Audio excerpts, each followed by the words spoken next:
Hi, my name is Mick Larson. I'm the David Hood Professor of Ancient History here. I'd like to welcome you all to the third instance of our twice yearly Alea Iacta speaker series. Those of you who know Latin, which I'm sure is all of you, know exactly what that means. This is a collaboration between the History Department, myself, and the Center for Critical Play, here represented by Dr. Sean Smith and Dr. Jeff Lawler, who I'll turn the podium over to in just a minute. And our subject today is Simulating Civilization, a conversation about how history is presented in the popular and long-running Civilization series, which has been with us since 1991. And I can speak from experience from playing Civilization 1 on my Super Nintendo, and then later versions at other points in my youth. It's a series which both provides us information about history, historical figures, civilizations, and names, which we may not have otherwise known of beforehand, but also, either overtly or surreptitiously, affects the way that we think about history.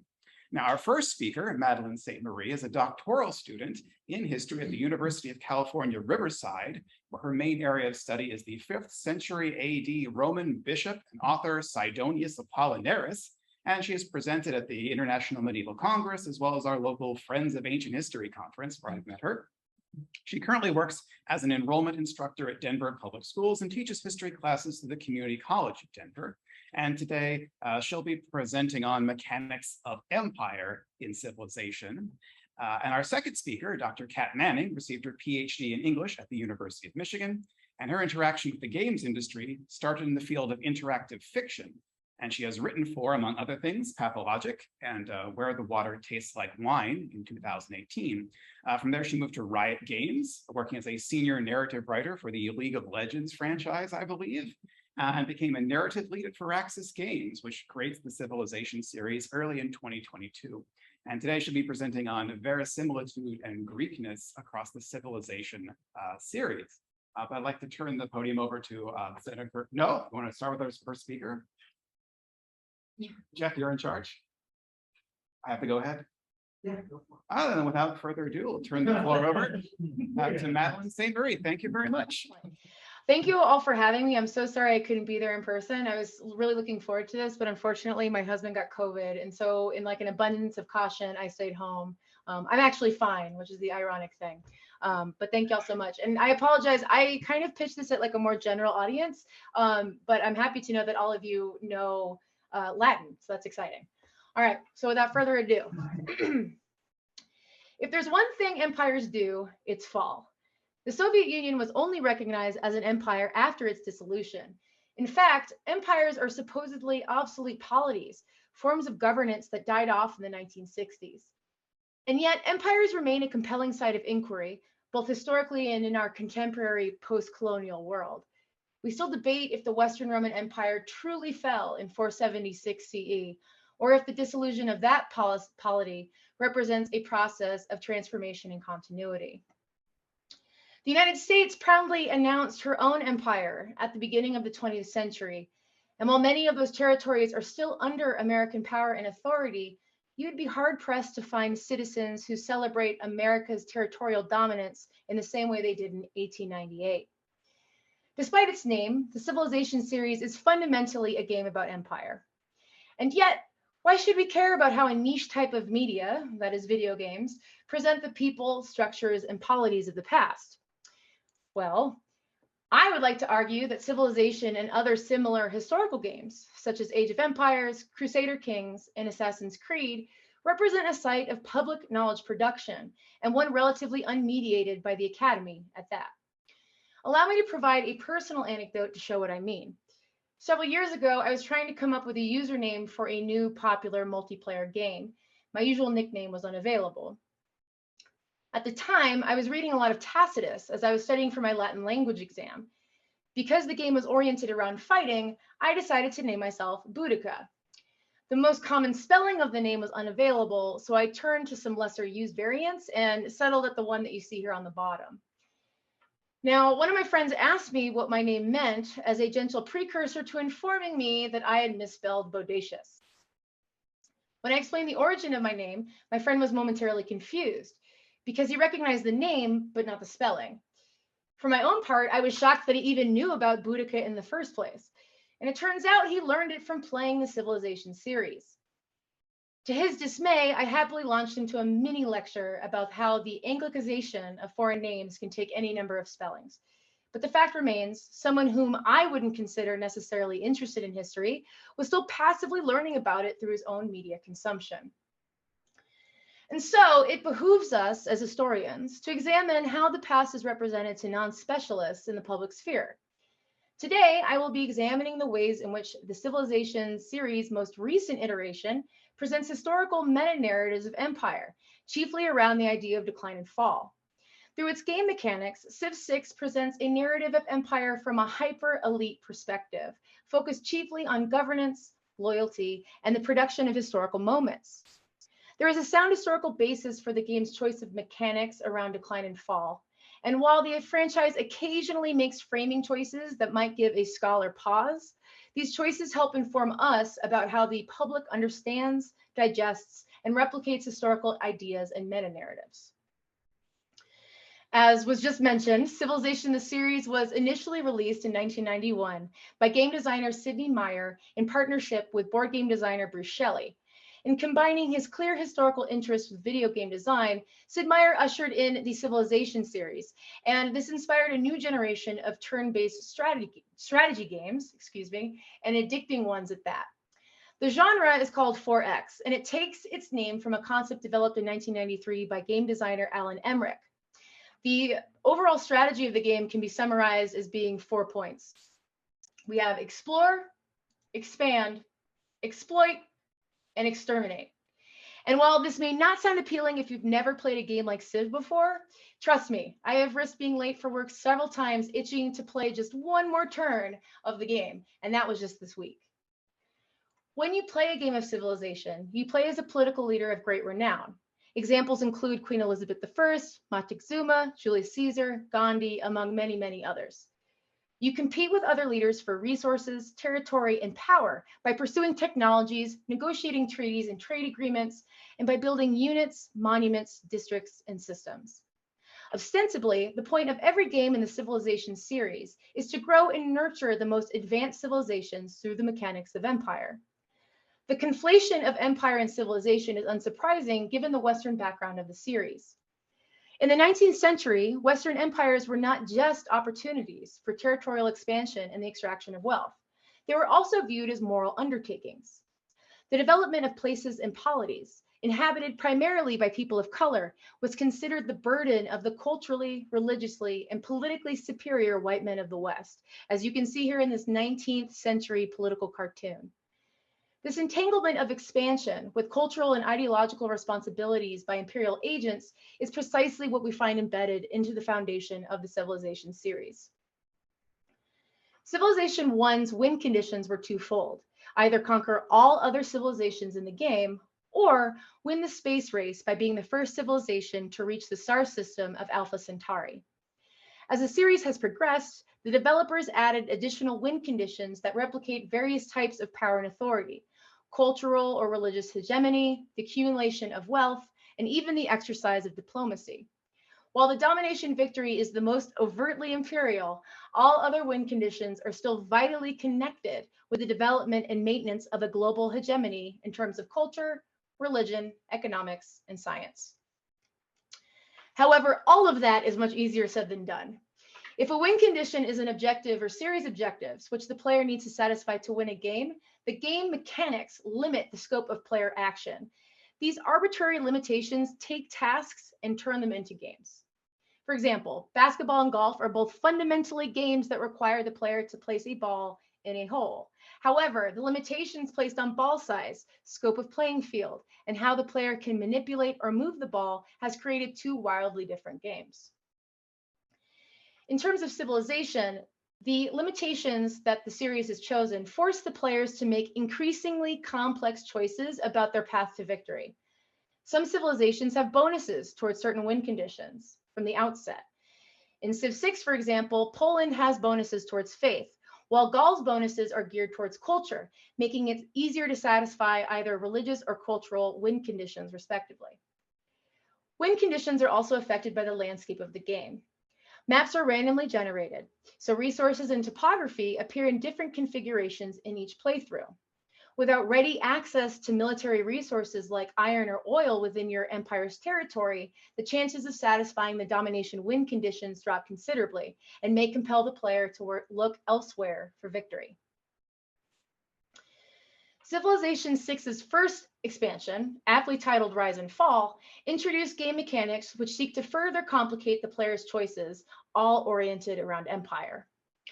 In the base game, the player had to worry about the prestige of their empire in addition to other mundane problems of power, that is, fighting off enemies, ensuring your people have enough housing and food to generate wealth. And all of this is so that you, as the glorious leader, can build world wonders like Chichen Itza or the Hagia Sophia and further the reputation of your citizenry. With the Rise and Fall and then the Gathering Storm expansions, the player also had to ensure that their empire didn't decline into a dark age or worse, lose the loyalty of its people. Before we look at how these concepts are rendered in-game, I'd like to discuss the concept of empire as understood by the Academy. Empire can take many forms and can be defined in various ways. Nevertheless, I'd like to offer up some definitions I've used for my examination that I'm showing y'all today. First, empires should be considered as expansionist states that assume effective control over other polities of varying scope and complexity. Second, empires can be understood as relationships between the mother city or metropole and those inhabiting the periphery or the outskirts of the imperial territory. Third, empires require political centralization above the village level before the products of a region can be drawn into the imperial political economy. And then finally, the relationship of empire is a dialectic one, primarily based on the extraction of wealth. Those on the periphery provide compensation for its governance through taxation, whether in bullion or in kind. Loyalty is a complex emotion in and of itself, especially in the context of empire.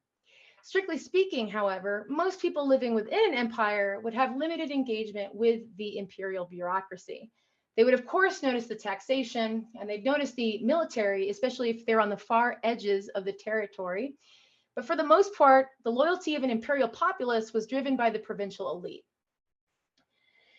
In the Roman Empire, for example, Clifford Ando has argued persuasively that provincial loyalty was maintained through the cultivation of consensus, particularly around Rome's right to maintain social order and to establish a normative political culture.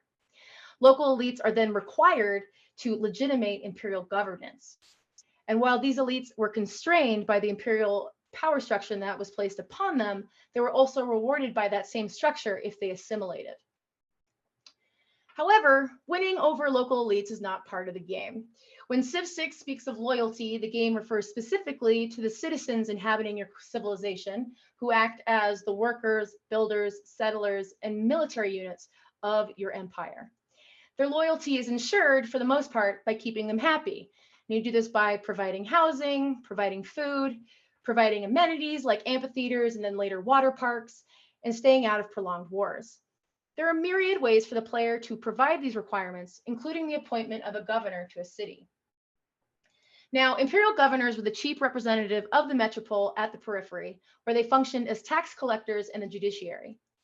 Governors were required to deal with emergent crises, both internal and external, which could threaten the balance of power. And for all of my Romanists and Latinists out there, this is thinking of Pliny the Younger dealing with what do we do with these Christians when he was the governor out in the boonies of the Eastern Empire.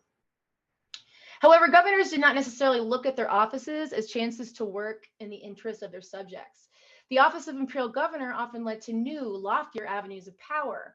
In the Roman Empire, for example, a consulship or praetorship was but one stop on the cursus honorum, the track by which Roman elite males made their way up the imperial power structure. Much, much later, British governors in Africa could consolidate their own authority against the metropole by arguing that their proposals for governance must be followed to prevent bloodshed and uprisings in the distant colony. Happily, the 7 available governors of Civilization VI do not add to the intrigue swirling around your empire, although this could be a fun modification or mode to add in the future. Instead, the appointment of a governor increases the overall loyalty level of a city and provides some unique bonuses, encouraging players to strategize these appointments. The flexibility of the governors allows players to choose between appointing all 7 governors or appointing just a few in order to get deep into their promotion bonuses. Pingala, for example, also known as the educator, grants a 15% increase in science and culture generated by that city simply through his appointment. A player could then further promote Pingala to earn bonuses like an additional 100% return on tourism from great works in the city, or an additional 30% production on all units and buildings associated with the space program, which is one of the win conditions in Civ 6. While governors are important, the maintenance of loyalty is primarily impacted by a new era scoring system. These eras represent general time periods in world history, although they may occur at different times depending on player progress. In Rise and Fall, how well a player progresses through each era is determined by a point system. Players acquire points as rewards for their civilization's accomplishments. For example, when a civilization earns a great person, which can aid progress towards a win condition, when a civilization produces a building or unit which is unique to their civilization, or when the player completes researching a new technology. However, some accomplishments are more valuable than others, awarding higher point values, especially if they represent world first or player first achievements. Meeting a new civilization, for example, is 1 point, but being the first civilization to meet all other civilizations in the game grants the player 5 points. And happily, this is a world that apparently loves the humanities. If you're the first civilization to attempt marine archaeology, you get 4 points. Very cool. Depending on the points earned during the previous era, though, a player can enter either into a dark age, a normal age, or a golden age, replicating the ebbs and flows of power and authority throughout the long array of world history. Civilization 3, which was published in 2001, introduced the concept of the golden age to the series. Civ 3's golden age was a 20-turn period where every labor in the civilization was more productive. However, each civilization could have a golden age only once per game, and it could only be triggered through limited pathways. The concept stayed in subsequent sequels. In Civ 4 and Civ 5, golden ages are repeatable, but last for a shorter duration and are not guaranteed. In Rise and Fall, however, golden ages become central to how the player makes choices as time marches inexorably forward. According to the game's encyclopedia, named the Civilopedia, a golden age is a time of great prosperity for your people. Your loyalty decays at a lower rate than normal. Not only are your cities more likely to stay in your civilization, but you might even convert nearby cities into your civilization as well. And some civilizations will be annoyed with your progress, like Trajan here, who told me your people's glorious age looks a lot like gloating to me. All right, Trajan, thanks, bud. Sorry about that. All of that sounds wonderful, but once a player achieves a golden age, achieving a golden age in the next era is much more difficult. In fact, it is much, much easier to fall into a dark age directly after achieving a golden age. The Civilopedia tells us that dark ages are difficult periods of time for your people. Your loyalty decays faster than normal, which may lead to the cities on the edge of your civilization, the periphery, leaving and becoming independent cities, or becoming conquered by other players and integrated into their civilizations. If a player is unlucky enough to earn a dark age, they are granted access to special social policies as a comeback mechanic, or a way to keep the player competitive in the game despite their low score. In general, Civ 6's social policies represent the way in which the player chooses to govern the people of their civilization, and can represent ideologies as diverse as authoritarianism, settler colonialism, democracy, communism. These policies are earned through generating culture, enabling the civilization to learn civics or cultural concepts and ideas as varied as code of laws, colonialism, game and recreation, and political philosophy. Each earned civic unlocks at least one policy for their government in one of 4 categories: military, economic, diplomatic, and wildcard. In terms of mechanics, the social policies give bonuses to the player to help them in the moment. For example, more combat experience against barbarians, more gold per trade route, or more housing per level of walls built. Each time the player earns a new civic, they can amend their policies for free, adjusting to the new circumstances of the era. The Dark Age social policies, 13 in all, are meant to help the players emerge from the Dark Age into a Golden Age for the next era, triggering a Heroic Age. However, these policies have significant drawbacks to provide balance to the mechanic, so it can't be abused. For example, the letters of marque social policy provides 100% additional production for naval raider units, meaning that they're built twice as fast, and provides them with +2 movement. These units also receive double the yield from plundering the trade routes of other civilizations. However, all of the player's trade routes yield only half of their normal return, forcing the player to choose between controlling several guerrilla forces at once or relying on the stable income and bonuses provided by trade routes more regularly. These policies are also locked behind eras. So some Dark Age policies, like automated workforce, are only available in the information era, which occurs at the end of the game, while others, like monasticism, can no longer be accessed after the medieval era.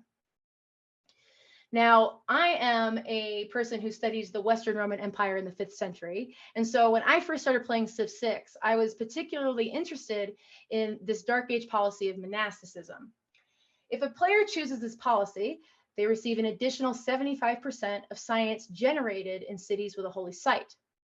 However, if the player chooses this policy, they will also generate 25% less culture in all cities of the civilization, whether or not those cities have a holy site.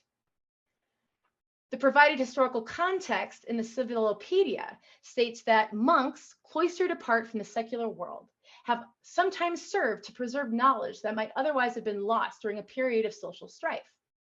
During the European Dark Age, following the fall of the Western Roman Empire, for example, monasteries in many locations preserved and copied texts that were lost in secular libraries or private collections.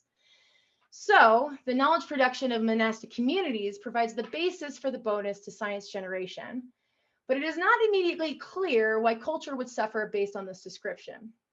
And I believe that this discrepancy is because the academic debate over whether labeling an era as dark is useful or even appropriate has not yet reached lay audiences. The idea of a dark age, coined by Petrarch in the 1330s, was initially meant to be a criticism of late Latin literature and came to refer later to the lack of documentary sources and material cultural achievements available to and identifiable by later people. A dark age is not recognizable to someone living in it. Rather, these ages can only be identified after the fact. So the darkness is ours, not theirs. However, a dark age has come to mean something else in the popular imagination. Uneducated, superstitious, and backwards people who live in squalor, inhabiting nations that can only be saved by charismatic and transformative leadership so that they may or may yet again reach the dizzying heights of accomplishment and power. Coincidentally, both Dark Ages and ancient Mediterranean history have both come on the heels of the decline and disappearance of major civilizations.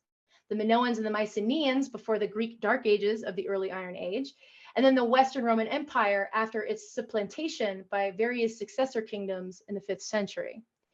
From the way Dark Ages are framed in Civ 6, we can see that this understanding is fairly entrenched in popular culture and the media it produces.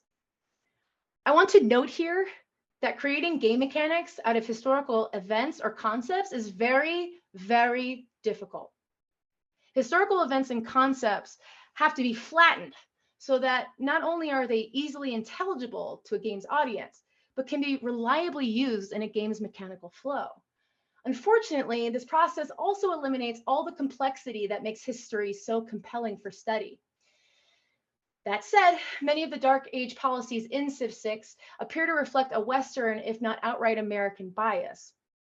For example, the first letter of marque was recorded by King Edward III in 1354 in England. In fact, letters of marque in general are closely associated with the imperial and colonial competitions between European states in the early modern Atlantic world.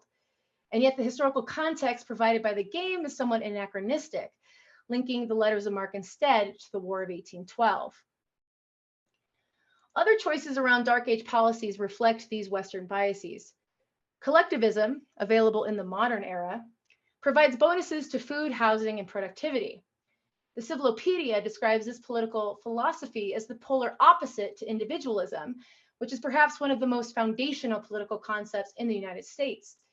And while the Civilopedia describes the social policy as having its historical bases in the 1920 farm collectives of the Soviet Union and the Ubuntu movement under South African apartheid, the policy drawback is that a player using collectivism only generates half of the normal great person points.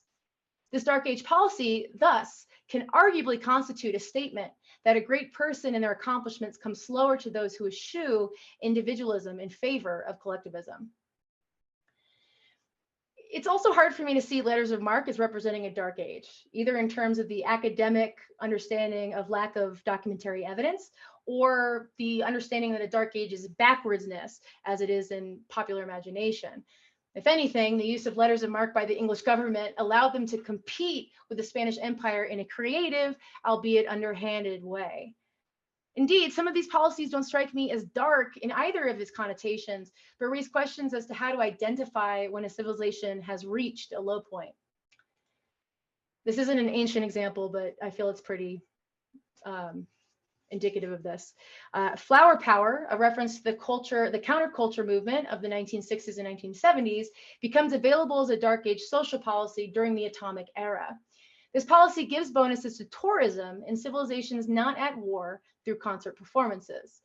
The detriment to this policy is a 100% decrease in productivity, which means it takes twice as long, or a 100% increase in cost towards any unit that is not a rock band, which is a unit that's available in the Gathering Storm expansion pack. The Vietnam War and other proxy wars of the Cold War can arguably be said to represent a nadir of American international policy and thus a dark age. But I wonder whether the actions of young people protesting against military conscription, police brutality, and other misuses of power by the state is truly representative of a dark age. And so the Civilization series allows us to reflect on our own histories and the mechanics of empire that got us to this present moment, especially when empire has obtained such a negative connotation.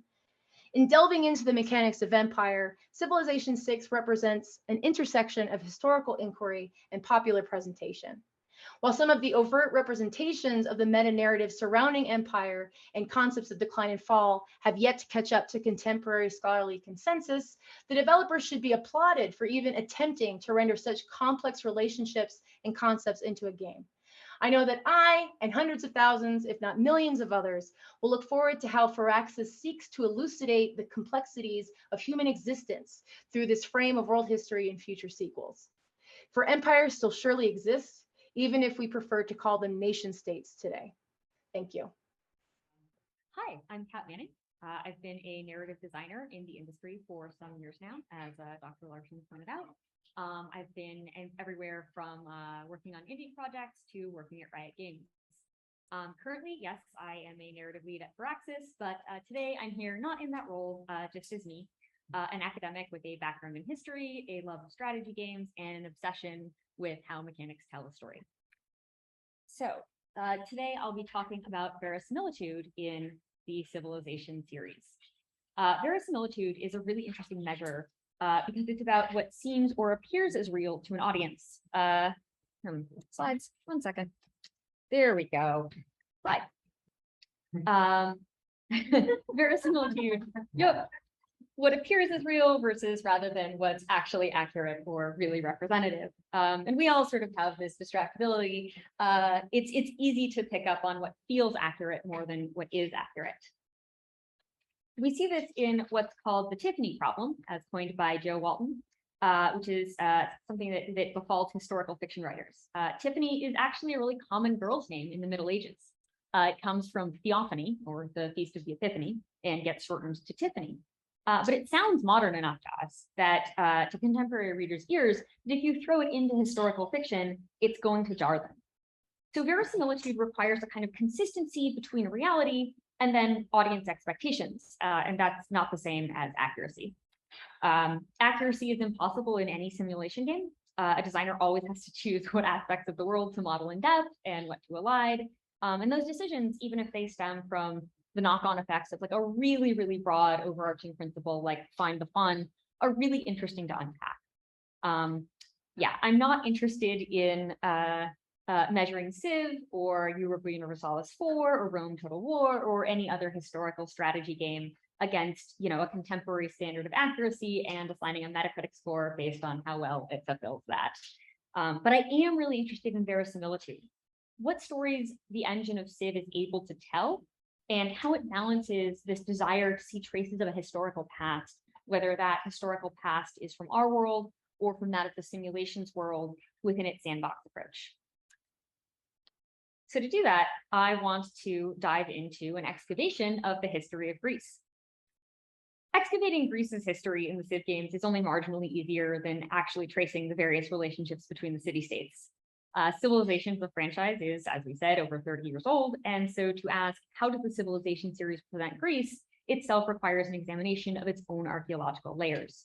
Later iterations are built on the foundations of the portrayals that came before, but some versions also use those precedents as ways to play with their own departures or explorations, in other words, taking those expectations and subverting them. It's worth noting here that Western players of Civ come to Greece with a whole host of expectations.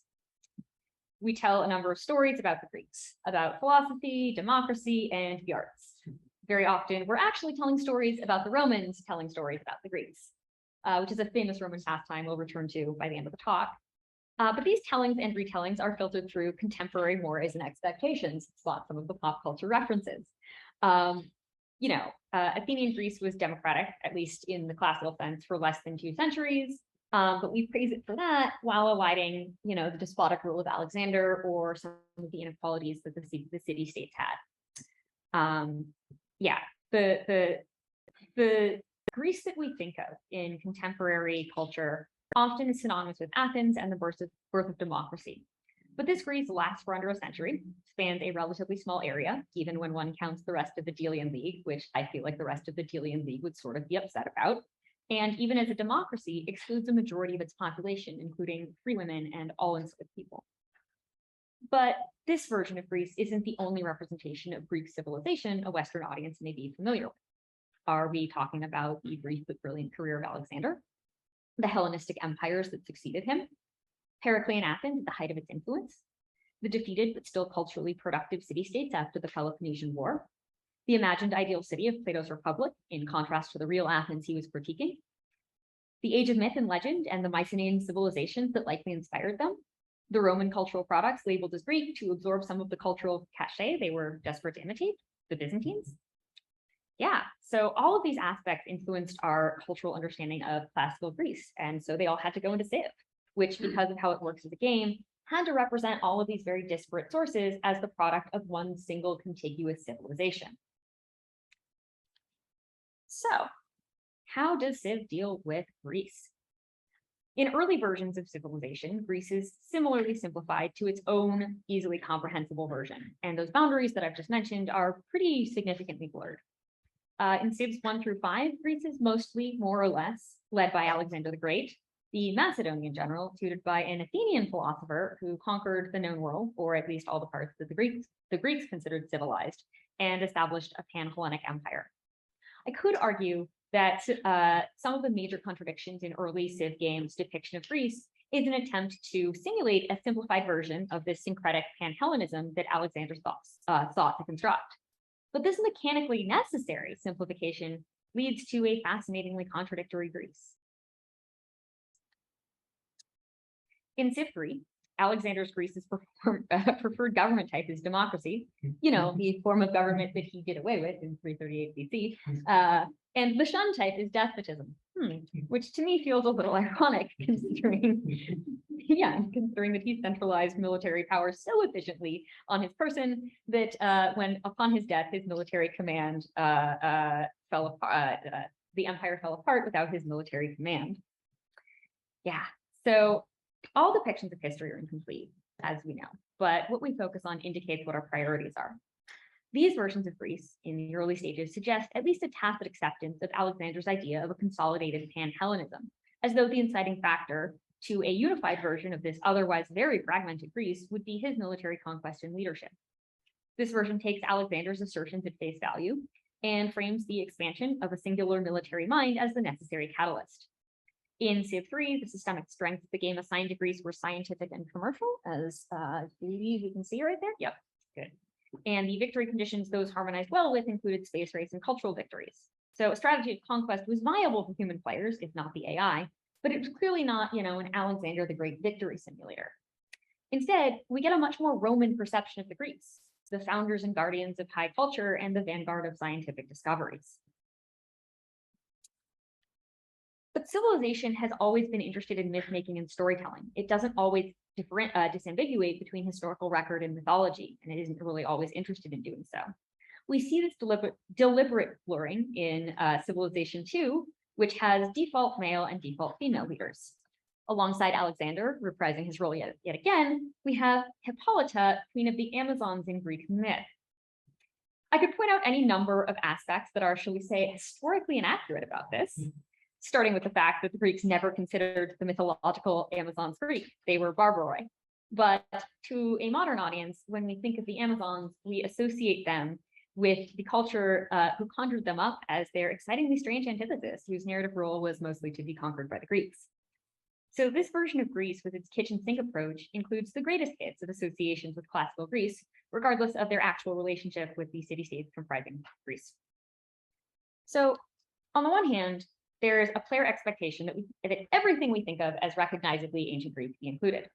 But on the other, there's a strong desire among some players, and particularly the most highly invested ones, for greater, and I put this in scare quotes, historical accuracy, even though you have wildly variable priorities about what that accuracy means.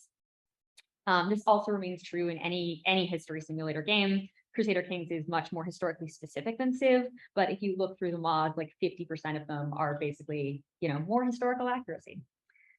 You're just never gonna get there fully. So true starts are a feature in the Civilization Fighter community. That's a map of Earth itself, attempting to capture a sense of verisimilitude while balancing placement of civs, city-states, wonders, resources, etc., all while making sure the game is still playable and reasonably well balanced. No matter what, compromises are going to have to be made. The largest maps that modders create often simply will not run without crashing at least some time. There's criticism in Civ 6 of the true start map included with the game. That is because it simply would not run at any other version. And a company that is going to ask for your money is not going to put out a version that is going to crash your computer. Ideally, don't quote me on that. Yeah, one of the most popular true start maps is the confusingly named Yet Not Another Earth Map Pack. And it's this map that some Civ 5 players use to create this AI-only game with 42 civilizations in their true start locations to simulate what happened if all 42 were contemporaries close to their real-world origins. Accuracy low, but for many players, the verisimilitude between the true start locations, the map's design, and the systems of the game, leaning AI civilizations for their expected behaviors, the verisimilitude was just right. This is because one of the things civilization inherently does is represent history at a very high level of abstraction and at a large scale. In many ways, it's like a board game right down to the hexes.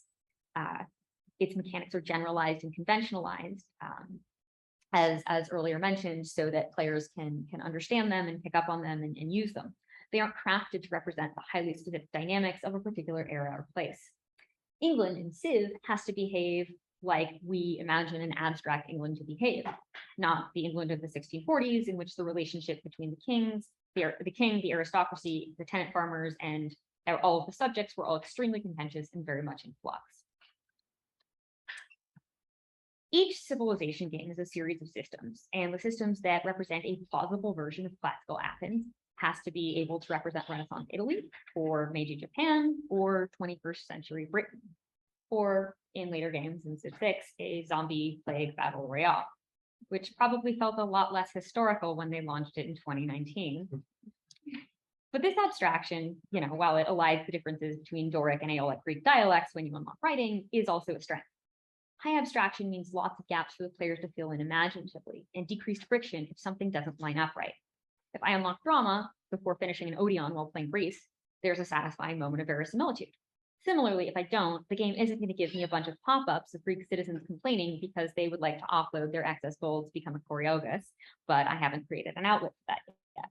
In other words, the abstraction coupled with the emergent nature of Civ's simulated sandbox events allows players to pick up on the threads of history they recognize as either pleasing or jarring. There's the famous story of how early Civ Gandhi would often threaten nuclear war because his AI values were off, which was so absurd that it became a meme. As the game series evolved, the sandbox seems to have moved from the catch-all of previous games to a more delineated depiction of Greece, while still remaining in that abstract space that I've detailed. In Civilization, for the first time, Alexander is not leading the Greeks. Instead, we get two different leaders with two very different playstyles, Pericles and Gorgo. Pericles isn't new to the franchise. He's introduced in Civ 4 and Beyond the Storm as a contrast to Alexander, a second leader for that Civ. Where Civ 4's Alexander has the leader traits aggressive and philosophical, Pericles has creative and philosophical. Nonetheless, players who are used to Alexander's Greece won't find Pericles' Greece too difficult to play as, or different. But in Civ 6, Pericles and Gorgo lead to significant differences in the player's experience of Greece, even if systemically, when you look at the actual numbers, the yields are similar.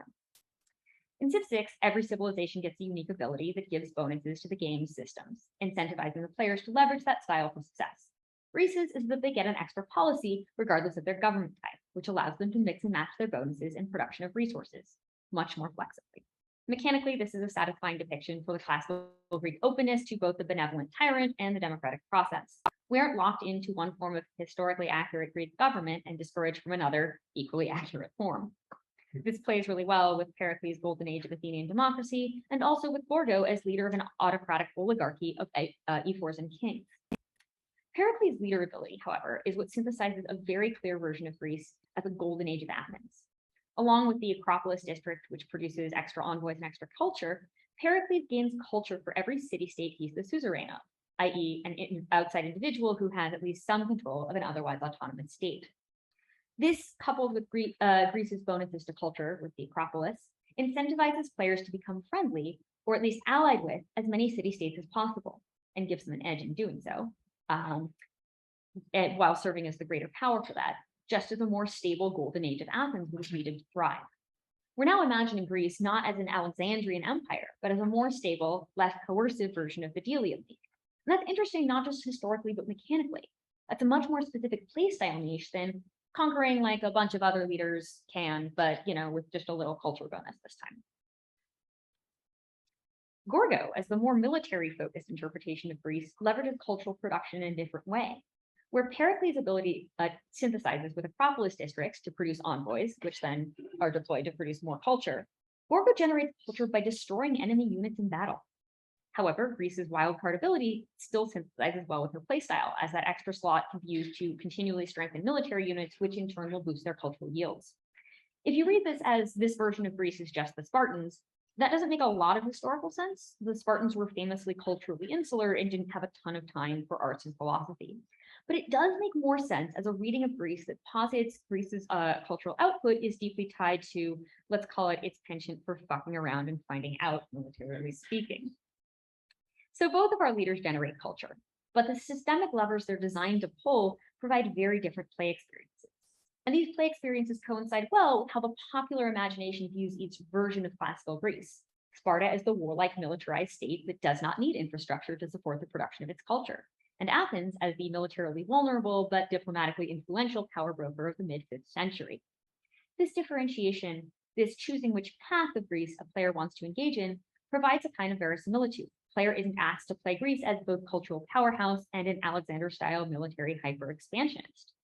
In narrowing the possibility space by separating leader selection, Civ 6 is able to tell a more historically true narrative, but perhaps more importantly, one with more verisimilitude. Civ 6 moves away from Alexander's pan-Hellenic empire and towards two differentiated versions of what a Greek empire could look like, but it doesn't give up entirely on Alexander. Civ 6 introduces scenarios, more tightly constrained simulations that aren't supposed to span all of history, but rather mimic a specific time and place. Many mechanics are turned off or simplified so that the player can focus on achieving a specific goal in a set number of turns. As a result, scenarios are less of a broad sandbox and more akin to true starts, just narratively speaking. Alexander gets reintroduced, leading Macedonia this time in the Conquest of Alexander scenario. The player takes the role of Alexander, fighting the Persians to conquer all 28 cities present in a timed scenario. Science, culture, and faith are all disabled. Everything is converted into golden conquest. There are 3 other city-states present in the game, which Persia is allied with at the start of the scenario. The player is scored based on how many of the 28 cities they take. The number of turns depends on the difficulty setting. I believe that on deity, the hardest setting, players receive less time to achieve victory than Alexander had. Again, don't quote me on that, but I'm pretty sure that's how that works. Completing the scenario successfully in the way that it's designed on deity actually exceeds the real-life historical conquest of Alexander. A perfect score requires conquering the parts of India he never quite managed. But despite that, or perhaps because of it, doing so does give players a sense of mastery over a great feat.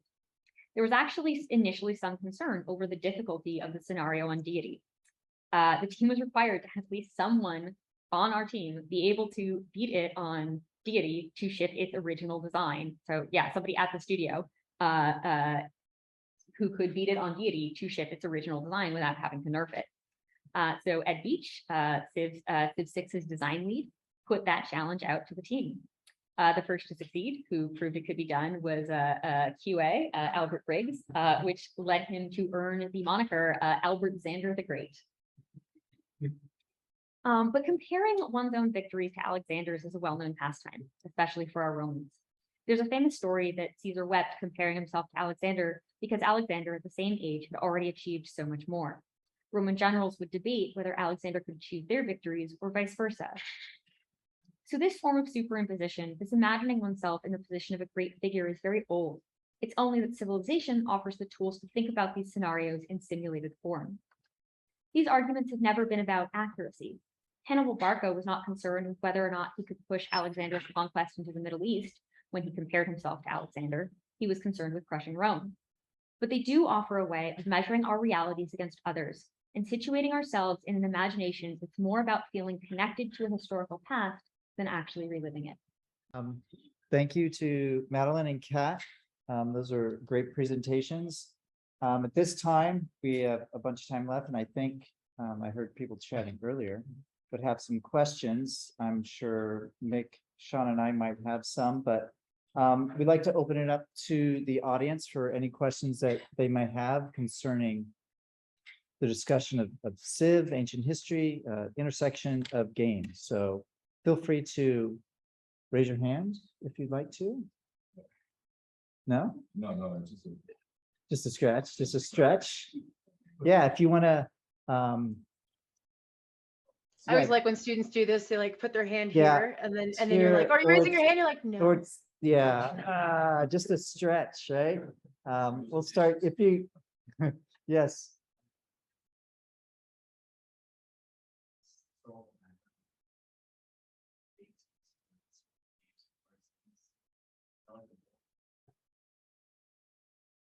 Can you hear that?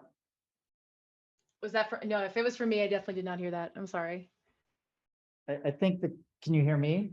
I can hear you, yes. I think the question was, like for either of you really, whether or not it is normal for development teams to have either historians or people with a historical background invested in helping create these games. Is that about it? Yeah. Yeah. I only worked in QA. I actually did work for 2K Games for a very brief period of time in quality assurance. And I knew that I'm going to criticize for access in this speech. So there goes my chance of ever getting a job with them. So I would also like to know the answer to this question.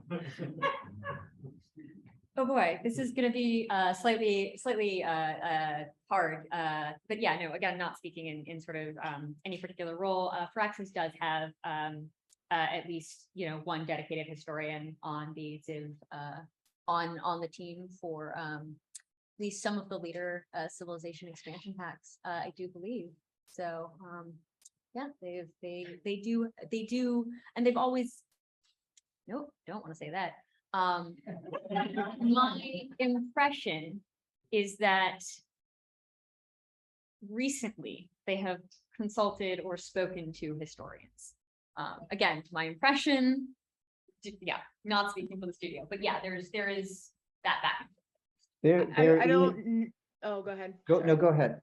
I was going to say that I know that Ubisoft has historians and like kind of like historical consultants for like the Assassin's Creed series, and like people have like sent me historian adjacent like video game jobs. I also know that if Firaxis does have historians now, I wonder if it's in, and you don't have to answer this, Kat, but I do know that Firaxis got criticized because of the inclusion of Poundmaker, the Kree leader in the game, in part because they didn't speak to the community or the people, the Kree, to get that in there. And so like, I think if they don't, they should. Video game companies should have people to consult with in these moments for sure.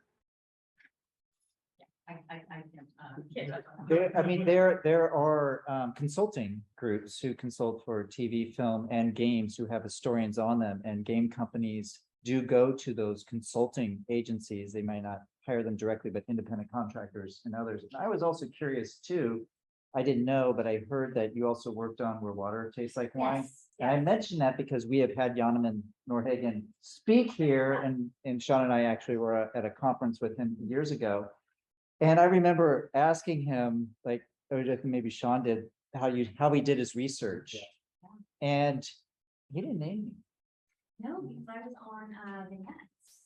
So the way that Where the Water Tastes Like Wine was composed, it was a bunch of sort of Greek American folk tales. And of the main characters that you meet at campfires, each of those was written by a writer in games who had a connection to that historical background. And so, you know, we had a DNA writer writing a DNA character. And so, but then there's a bunch of world events that the stories that you gather to trade to these people in the campfire, at campfires. And so, yeah, they brought a bunch of us on, and, you know, a lot of us did deep dives. A lot of us took up particular, like, I'm from Los Angeles, so I wrote Los Angeles. And I wrote about, the Olvera Street Pueblo deportations. It's a thing in LA history that like not a lot of people know about, and it was like, here's a chance to talk about this. People did that like for places that they knew. You know, I also did a lot, speaking of myths and storytelling, like I did a lot of the mythological stuff. So I wasn't just as I wasn't like doing a deep dive into the Northeast and Encinitas, but we had people who. Yeah. Awesome. Great. Thanks. We had another hand. Jared? Yes. What do you use exploitation events to look at? There's no two component parts. What drew you to the game, this game in particular, it's 6 and 5, and being the lens in which you want to analyze these two topics? Did you hear that, Madeleine? I did, yes. Okay. For my own part, I've been playing video games and writing about video games since I was like 6. My first entree into that was writing fan fiction about the game Doom. I have no idea why my parents let me do that. I was like a first grader writing about going through hell, so that was exciting. But I've always been interested in video games in many different ways, which is probably an artifact of my ADHD, to be honest.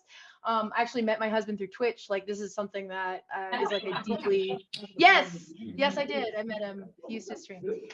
But it's always been like a really integral part of my life, like playing video games. And when I started getting into like the historical ramifications of it, it's kind of like this metacritical understanding of it, which is like part of going through graduate school. Like, you can no longer enjoy things. Everything becomes problematic, and you're like, oh, but did they consider this? You know, and so that kind of academic gaze got directed at video games. And at the time, I was really into like, I've presented on Civ before.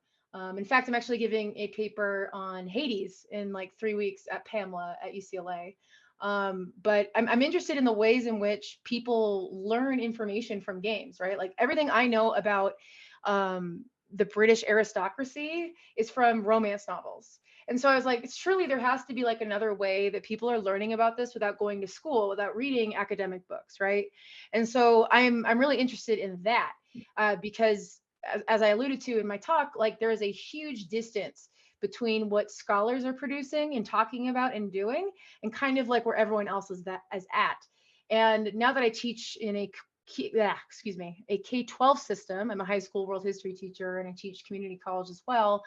the gap is huge. Like the gap between what people are teaching in K-12 and what scholars are actually doing is growing larger and larger.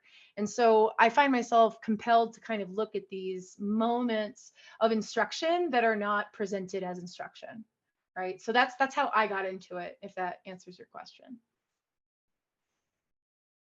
Yeah, and I should probably just like hang out up here. Yeah, for me, I've always been fascinated by simulation games in general. My parents were big in educational games. Everything had to be educational. They made some major mistakes by buying me Maxis simulators when I was a kid. So I played like everything in that catalog, and I've always been really interested in the systemic ways that stories arise out of these systems, right? If you have all of these sort of moving parts and you label them in different ways, what are the stories? How do these stories feel different if you label things in different ways? And also, again, the sort of lens at which one is simulating things. There's the very, very abstract of Civ, and then there's something like a Dwarf Fortress, which gets so into the weeds in terms of like how do personality systems work. There's famous incidents about Dwarf Fortress where cats can get drunk because they will walk through simulated beer spilled on the floor and then clean themselves, so they're consuming the alcohol, and now cats can get drunk.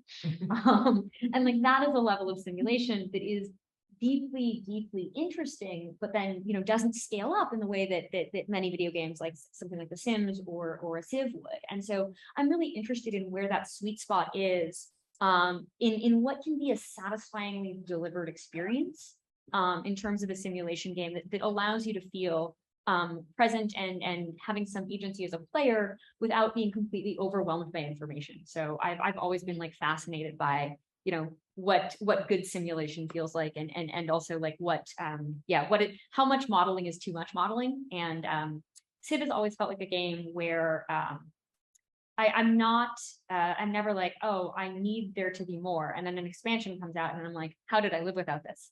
And so I'm really interested in how those parts sort of keep increasing. I think you both inspired and scared our students, which is about right. Yeah. I'll come back. Another question here. What would you do if something is, let's say, historically inaccurate, but a really fun game design? Yeah, okay. So let me not talk about Civ, because what Civ would do is very different.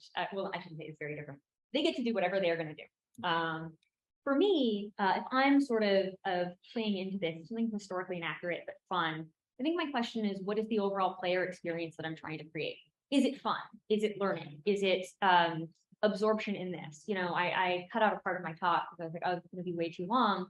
Sort of imagining like an Alexander the Great simulator where I'm like dealing with all of the satraps of Persian kingdoms. I would love to play that. I don't know if Firaxis or a Paradox would like to make that. And so, thinking about the overall experience for the player, what am I going for? And if I am including something that's inaccurate, why am I doing that? What stories am I telling? What does it sort of allow me to? What are its benefits and what are its drawbacks? I think as a designer, there's never one clear answer on like, oh, this is the way to do things. You're always balancing something. And so, in a situation like that, it would essentially be, what's the trade-off here? Is the fun enough to outweigh the historical inaccuracy? Who is harmed by the historical inaccuracy? What is perpetuated or created by putting the historical inaccuracy in?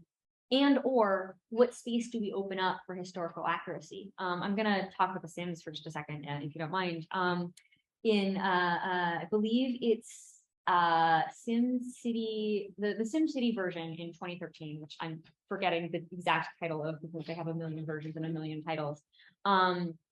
Stone LeBron, who was one of their main designers at the time, basically said, oh, well, we had to take all of the parking lots out and pretend that they were underground because otherwise the city was unlivable and unwalkable. And I was like, you're so close. I can say this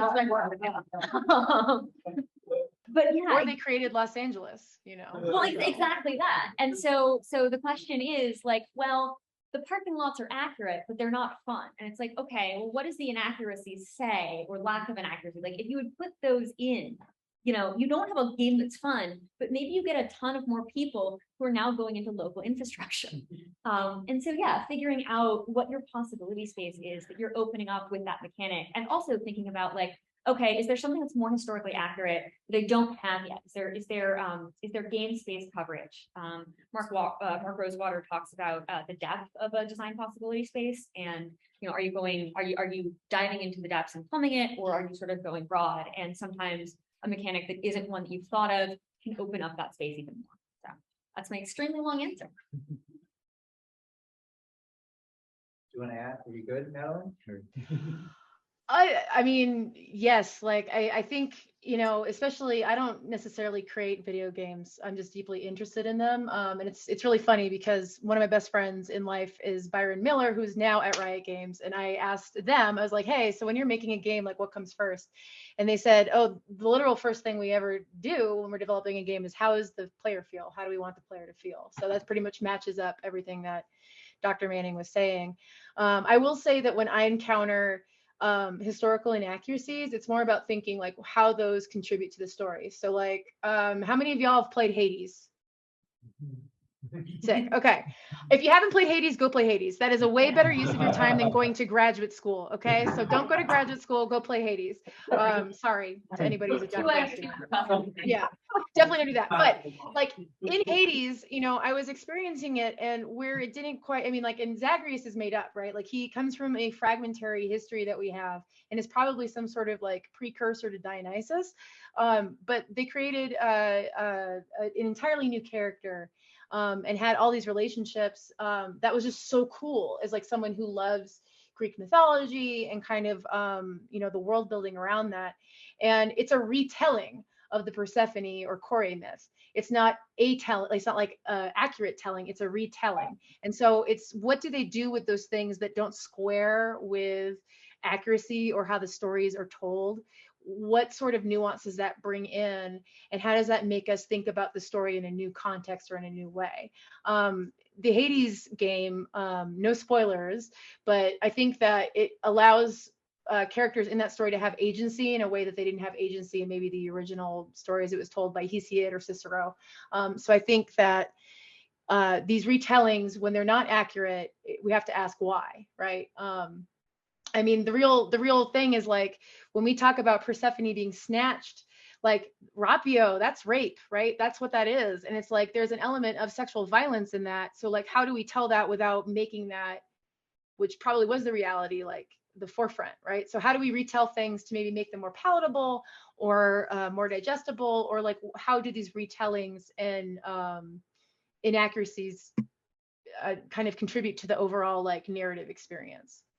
Is how I view that, which is a very quick way and probably unintelligible way of answering that question. No, I wanted to throw one thing in there, which is like graduate school has rotted my brain to the point where for me, everything is interesting or fascinating. Like value judgments just don't happen anymore. It's just like me, like doing like the eyes emoji at everything, and just kind of like jotting notes down. And so, you know, for me, the question is always, okay, well, what does this include and what does this leave on the margins? And like, that's why verisimilitude is so interesting to me, because it's like, well, you're never going to get everything. You can't cram every single thing into one text or one version. And so what's the kaleidoscopic lens that you're using on that? So I think that is sort of one of the things you're talking about that Hades does really well. It's like, it's not committing to everything that's out there in Greek myth. It's like, okay, what is a story of this that works if you don't know it and works if you do, and does not try to square sort of two very different versions. Just as this is the one we're telling, the other ones aren't invalid. What are the implications of the one we're telling? Which is oddly true as a Greek myth story. It's not tied to our core text to sort of tell us something different, something that already exists. Yeah. And then the gaps and like the absences are like not the Streisand effect, but sometimes they can point to like things that aren't as important. Like Hades doesn't have Apollo. Yeah.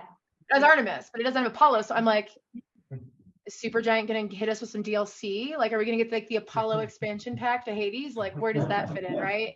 Like, how much of this is just like, you know, because game development, right? Like what we think we know, and this is what I learned working in QA, like working in quality assurance, I was really only brought in for like the last 5% as a tester, right? And then as like a mastering engineer, we weren't privy to a lot of the developmental ideas that were happening like years before. And so it's quite possible that Apollo had a place in the game, but had to be scrapped for one reason or the other, so that you don't have kind of like,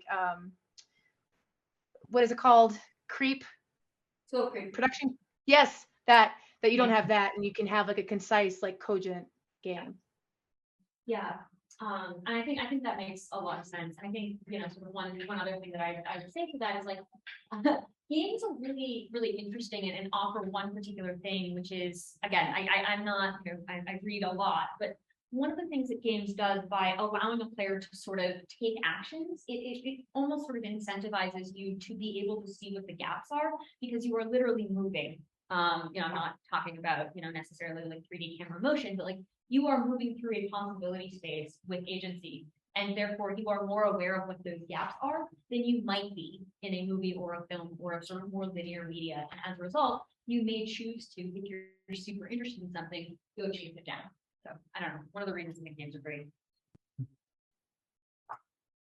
Very good, thank you. And if you want to learn more, take Professor Smith and I's History 306, representation and narrative and games. Other questions? I know Jared had a hand, but anybody else beforehand? Yes. Directed towards you because he talks about it a little bit about how there's different influences through popular culture and media that you look at to make the picture of what the perception accuracy is. What sort of different parts of popular culture and media do you end up looking at to try to create that? Yeah, that's a really good question, because I think that goes to, I've said we a lot, and popular representation and popular culture. I think the question is like, for who? Like, whose lens is this? And so a lot of times when I'm sort of trying to figure out if I'm just reflecting something, I'm going to sort of look at osmosis of the last 30 years.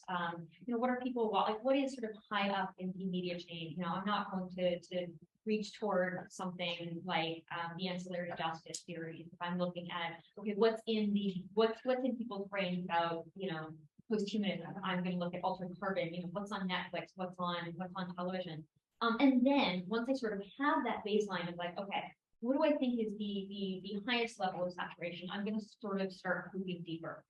What are the stories that I feel like are around, that are in the air, that aren't necessarily represented by this first layer? And then also, because I'm me and I'm interested, I'm going to look at what stories aren't necessarily represented by the most immediate, hegemonic, like here's the frame, what's being advertised during the Super Bowl. And so I'm sort of like going to almost look at where everything stacks up. Like, okay, is there a correlation of things over here? All right, I'm going to look deliberately in the corners for things that might be less quote unquote popular, but have still potential, still sort of permeated, have reached audiences that aren't necessarily, again, like a particular mainstream. And so when I think about like what is popular culture and popular representation, it becomes by the end of this process kind of weird amalgam. I get very lucky as a video game designer because I can sort of say, well, I don't always say it, but somebody is always going, here's your audience. Somebody's always saying, here is the framework of people we are trying to focus on. And it's very rarely demographic based. Sorry. Sorry, Bodhi decided to make an No, appearance. do not apologize. I make all my coworkers do this. That's all.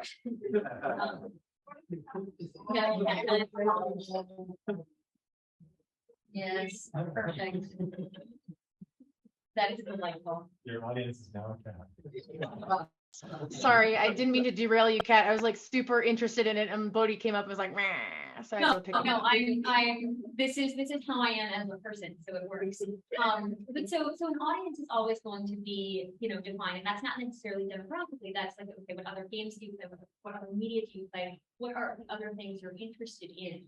I think, again, just speaking from my own understanding of things, we've moved away from more sort of like traditional like UX, like, oh, males 18 to 24, this is the demographic. It's more like, okay, what are the types of things you engage with? Do you like short experiences? Do you like long experiences? Are you engaged in active video games that have you immersed in perspective? Are you more of a mobile, et cetera? And so I think there's a lot of ways that once you sort of narrow down an audience, you can figure out what they're consuming, but also then be like, okay, what else am I? What else am I aware that's out in the atmosphere that might not necessarily be top of mind in popular representation, but that I can find a way to work in, even if it's not something that's been sort of thought about or heard about before. So sorry, it's a really long answer. But there's also I guess that kind of, I've been trying to figure out how to phrase this, but I guess one of the telling things you said in your speech was that most of the mods that were going into the game were trying to make it more historically accurate. Is that becoming a bigger market or a bigger target market, or are we still kind of working with a lot of the market wanting to be more like, let's say, God of War? We're still in this very like culture, mythologically based roots. So I can't really speak to that, both because I am not a marketer and I don't also I don't really I haven't done like the research for myself. But I think there's always a sort of broader I think this goes back to sort of my point about the conversation that's been happening and what the gaps are and where spaces are. I think that even people who are, going to like look for like the download, historical, like we want 27 different versions of capitalism. It's like fair, that's me. Like I'm interested in that too. How are we gonna do this time? Brief. Like as interested as some of that audience is, I don't think there is a sense that they're disinterested in some of the more mythological representations. And I think that similarly, I think some of the more people who are more sort of on the top four side, on the Odyssey side, can end up sort of moving over toward, okay, well, this is the gateway drug to start playing a pretty fit. Sorry, I'm always this is just who I am as a person. I apologize. But so that's a really interesting question. And I think that's actually something like, if that's something you're interested in, it would be worth like delving into as a project. Like, what are the perceptions? Does that break down along demographic lines? Does that break down along like core gaming lines? Does that break down along sort of, did you take did you read Dollars of Good Minutes when you were 8 to 10? I think it's a really interesting question. I wish I had something. I also think this, sorry to jump in, this notion of historical accuracy also depends on like how much knowledge you have. Yeah. So like when I was feeling myself, I defended my prospectus. I was like, I'm going to go on Reddit. I'm going to be a historian, ask a historian. And one of my first like entrees into that, I was like downvoted. And I was like, why are you booing me? I'm right. And like the problem is that history is very often not settled. Like everyone's making arguments. The whole point of making a dissertation in history is to like make a intervention into your field. And so like, for example, I work on Sidonius and Apollinaris, who's one of our only documentary sources for the 5th century in the West. And I'm arguing against a lot of scholarly consensus.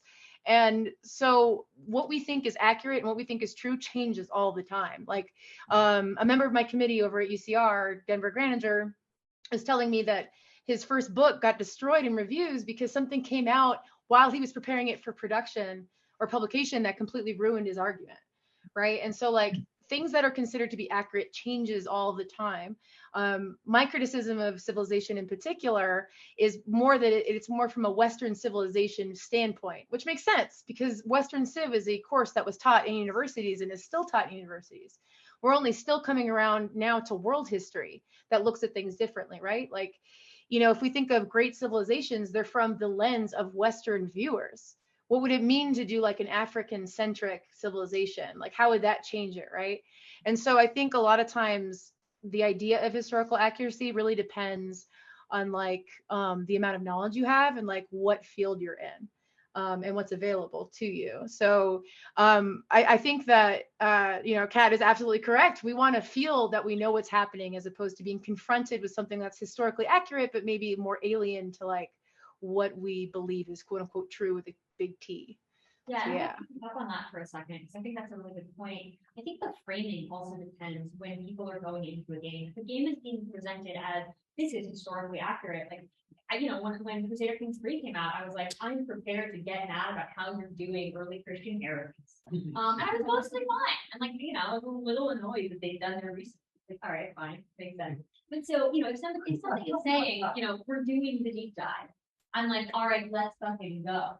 If something is saying, hey, we're here to have fun, we're here to do what we're telling, like, I'm not mad about Zagreus, and I think there were some people who were sort of annoyed, like, oh, what's the relationship between like Zagreus and the rest of the Greek family? I'm like, I don't care. This is not attempting to tell that specific kind of story. If we're doing, Dr. Helena Foley's, with on Hades, like, okay, then I'm going to expect accuracy. And so I think that framing is really interesting. It's how much you know, and also how much you are wanting to engage with what you know in a particular media framework. Also, of course, it's changing too. Like, I think that's really key. Like, I went to grad school because early English book online was coming online, and I was like, holy shit, all of this new information, I must study it. So don't go to grad school, but that's what I did. There's also, I think, some problems with historical accuracy when you're parsing it within the frame of like a gaming audience. Because what historical accuracy tends to mean to a lot of people online is it's not my history. It's not what I want to see. And it's right. And it's about, they'll hide behind historical accuracy to raise issues of misogyny and racism as a way of right. And so we have to be very careful about who's making that argument about historical accuracy and why and not be doing so.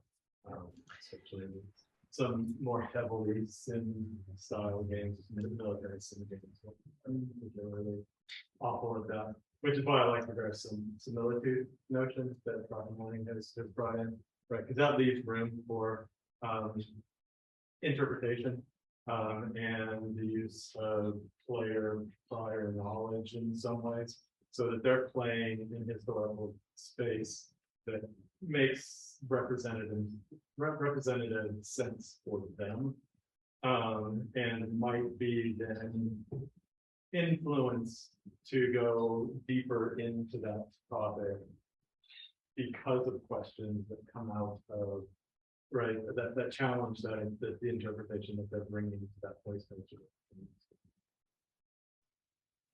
Go ahead. I guess a lot of what you guys were talking about earlier, but it sounds like a lot of like the video games is what people are hoping or like expecting from them. Again, not that it's like an accurate way of depicting history, is that a lot of like what they're expecting is kind of Western heritage model, and that might come from the fact that they've largely said that over the years. I'm referencing like I think it's Ross one that Western heritage that means and that just the one of history. Yeah. Can someone repeat that question? I couldn't hear it. I'm so sorry. Would you say that a lot of it represents Western heritage model, a lot of the stuff that you see in the games? I think. Do you want to go ahead? I think Go, and then I will think about it. Yeah, I think she's referencing the idea that in many games, maybe potentially sim games in particular, that their reference point uses is sort of what was referred to as a Western heritage model that privileges the perspective of what is quote unquote a traditional Western history, and then places that upon the encounters and the other cultures that you may encounter in those games. Is that kind of what you're saying? Yeah, the fact that a lot of that is taught in school, so like that might be what we're expecting in historical accuracy. It's not surprising when I'm encountering that, because that's the environment, like the kind of like thought world we live in, right? And it takes a lot to challenge kind of your assumptions about how things work, right? That's a very uncomfortable, like not good feeling process of realizing maybe the way that you think things should be done is not universal. It's culturally contingent, right? And you know, like for example, what first brought me to Civ 6 as like, or Civ 5 even, is like a site of like knowledge production, was looking at like how you progress through the technology tree. It's very linear, very teleological, right? And that only works in a Western kind of thought world. You know, how we organize things, that you need to do X in order to get to Y, then to get to Z. But we know that we have communities that never developed writing or never traded for that technology, right? Because you need certain things to kind of happen first in order to need to develop writing. You need kind of a settled agricultural society that is, you know, doing inventory, right? Our first instances of writing happen to be like how much grain was stored or how much grain was given away or something like that, right? So it's never like I'm expecting this. I'll be pleasantly surprised if it doesn't replicate kind of Western epistemology. But it's never like, you know, oh, here they go again, like Western Civ.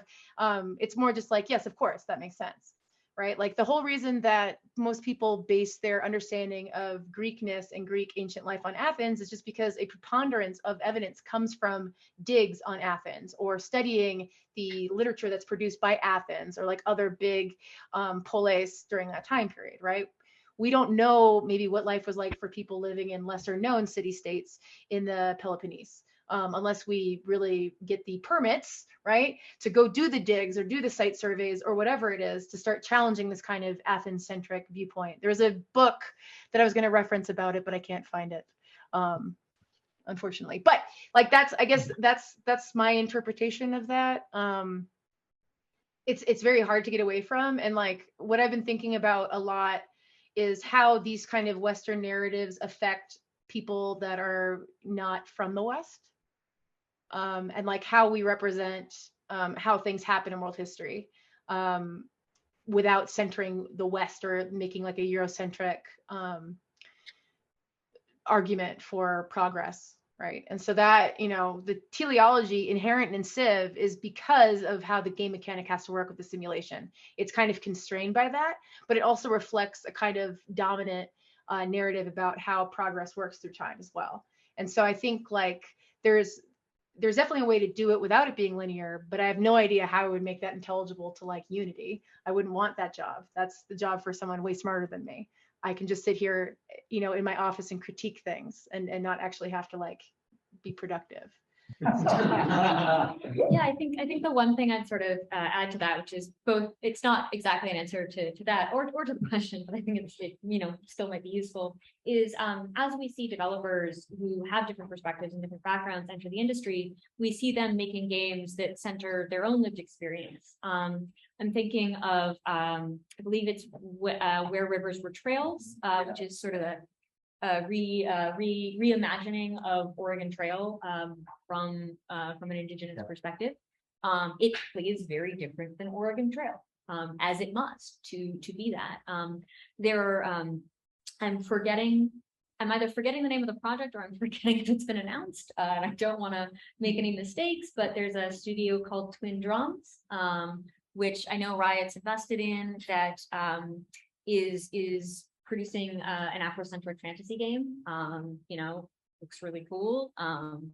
You know, when developers are empowered to tell other stories and to tell their own stories, I think we're going to be seeing a lot more of this.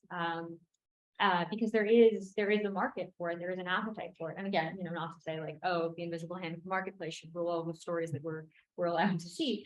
But you know, it's you know, because of the way that video games and technology have worked up until now, there's more. It's easier.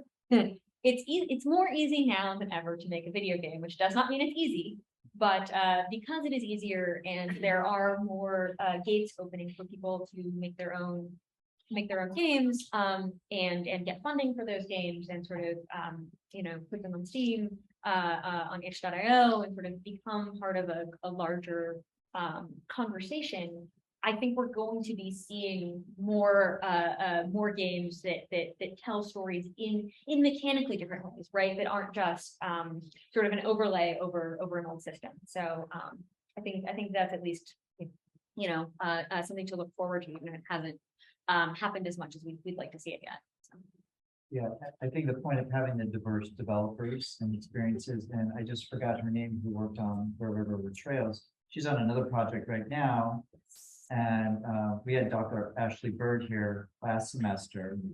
And I know there's a game, and I've forgotten the developer, that's taking a viewpoint of the protagonists being in Central America, an indigenous culture perspective against the conquistadors. So it's kind of flipped the narrative. So you do have these instances where, you once you change that perspective, because you have different people engaged in these systems, their form of what is the past and how that's reflected in the role culture, I think, can help permeate new ideas about how to think about the past and how to think about those experiences. Because really, I mean, I think we all know, the accuracy is a lie. I think what people and gamers often say when they say accurate is their truth, like what they take to be a fact for them, right? And that's kind of devoid of much meaning. So. Jeff just sold the last word. I didn't mean to. It's 5:40. Yeah, it is. It's up to. Well over time, yeah. We're over time, but it's such a good conversation. If anybody has other questions, I mean, I don't want to keep our speakers. More questions, more questions. There you go. Okay. All right, you got it. All right. I'm at home. I don't have anywhere to be. I don't know what traffic's like in Long Beach. I'm sure it's horrible. I'm sure it's only gotten worse. Yeah, good But- cat. So this, I had a question about the black box civilization, using very Herodotus, like perspective to talk about the rise and fall of civilization, their dynasties. Do you think that Civilization 6 has a conclusion, like at the end of the game by having success on the narrative?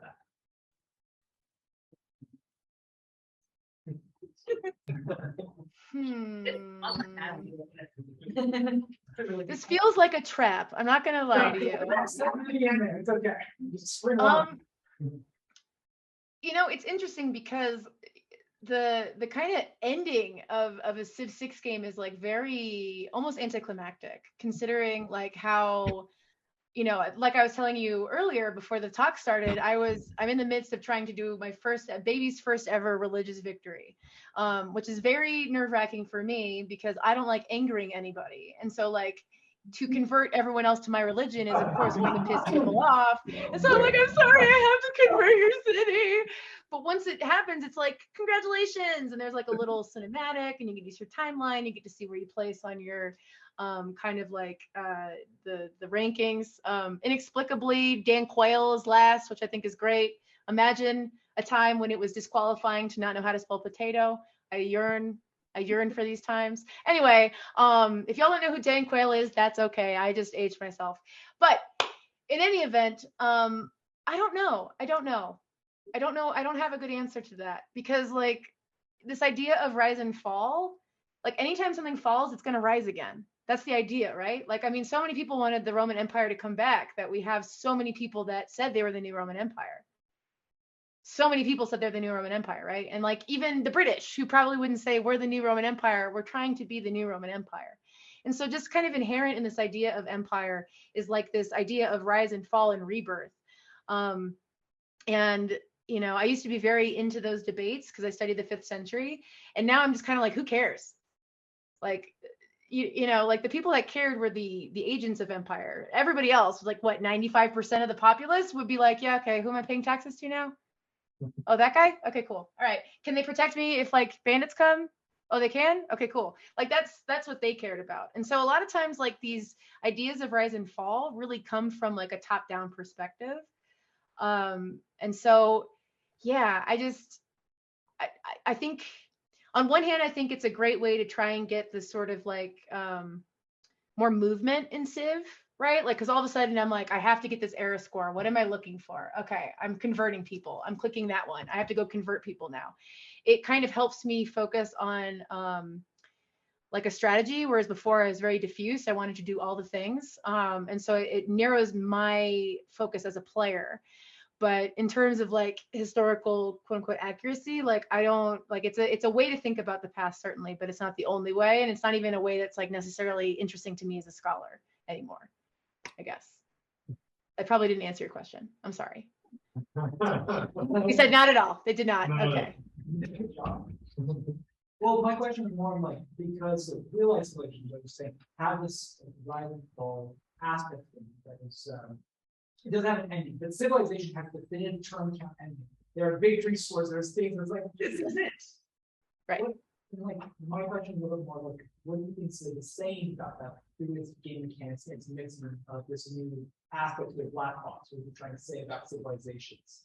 And like their success, it's their validity, something like that. It's I think what it's looking for.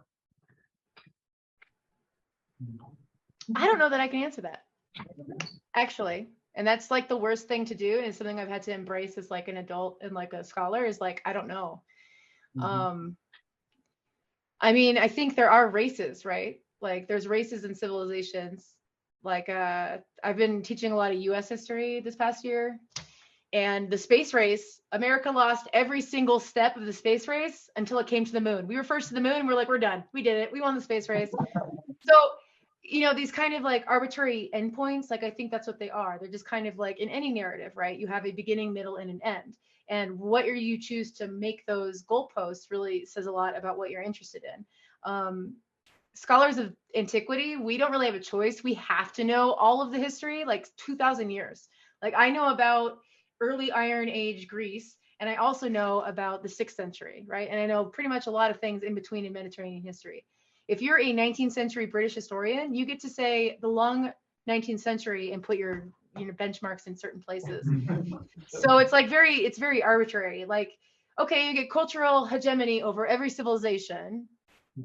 Then what? Well, like in a real world, like that would ebb eventually because something else new would come up, right? Like something would change. Like when I was in high school, I didn't have a cell phone. Cell phones didn't become really a thing until like my senior year. iPhones didn't even come out until I was in college, right? So I had no idea like that TikTok would even be a thing. I would have been TikTok famous in high school. Like it would have happened. I love dancing. I love like producing stuff like that. It would have happened, right? But there's no way to predict that. And that's kind of what makes history so fun, is because we think that there's like a arc of history, but in reality, it's kind of like squiggles. It's like we make sense of that data. We pick out what makes sense to make that story. And so the ending point is false, right? It's like an arbitrary false ending point because you satisfied that win condition. But civilization continues. And you know, culture continues and things develop in ways that we can't even predict.